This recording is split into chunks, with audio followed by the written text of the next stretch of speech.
Yosua 14, pembagian tanah Kanaan. Inilah semuanya yang diterima oleh orang Israel sebagai milik pusaka di tanah Kanaan, yang telah dibagikan kepada orang Israel oleh Imam Eleazar dan Yosua bin Nun dan para kepala kaum keluarga dari suku-suku mereka, dengan mengundi milik pusaka itu seperti yang diperintahkan Tuhan dengan perantaraan Musa, mengenai suku-suku yang 9,5 itu.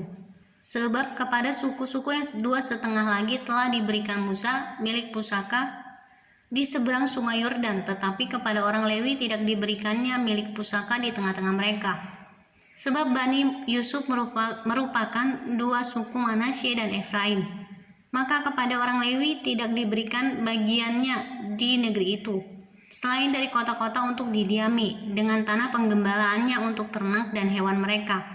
Seperti yang diperintahkan Tuhan kepada Musa, demikianlah diperbuat oleh orang Israel dan dibagi-bagi merekalah negeri itu. Kaleb mendapat Hebron. Bani Yehuda datang menghadap Yosua di Gilgal. Pada waktu itu berkatalah Kaleb bin Yefun orang Kenas itu kepadanya, "Engkau tahu firman yang diucapkan Tuhan kepada Musa, abdi Allah itu, tentang aku dan tentang engkau di Kades Barnea. Aku berumur 40 tahun ketika aku disuruh Musa, hamba Tuhan itu, dari Kades Barnea untuk mengintai negeri ini dan akan pulang membawa kabar kepadanya yang sejujur-jujurnya. Sedang saudara-saudaraku yang bersama-sama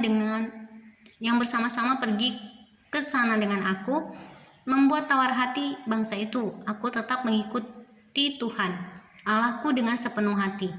Pada waktu itu Musa bersumpah, katanya, "Sesungguhnya tanah yang diinjak oleh kakimu itu akan menjadi milik pusakamu dan anak-anakmu sampai selama-lamanya, sebab engkau telah mengikuti Tuhan Allahku dengan sepenuh hati."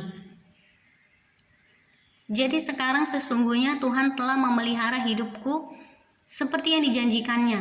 Kini sudah 45 tahun lamanya sejak diucapkan Tuhan firman itu kepada Musa. Dan selama itu orang Israel mengembara di padang gurun. Jadi sekarang telah berumur 85 tahun aku hari ini. Pada waktu ini aku masih sama kuat seperti pada waktu aku disuruh Musa. Seperti kekuatanku pada waktu itu, demikianlah kekuatanku sekarang untuk berperang dan untuk keluar masuk. Oleh sebab itu berikanlah kepadaku pegunungan yang dijanjikan Tuhan pada waktu itu. Sebab engkau sendiri mendengar pada waktu itu bahwa di sana ada orang Enak dengan kota-kota yang besar dan berkubu. Mungkin Tuhan menyertai aku sehingga aku menghalau mereka seperti yang difirmankan Tuhan. Lalu Yosua memberkati Kaleb bin Yefun dan diberikannya lah Hebron kepadanya menjadi milik pusakanya. Itulah sebabnya Hebron menjadi milik pusaka Kaleb bin Yefun orang Kenas itu sampai sekarang ini, karena ia tetap mengikuti Tuhan Allah Israel dengan sepenuh hati.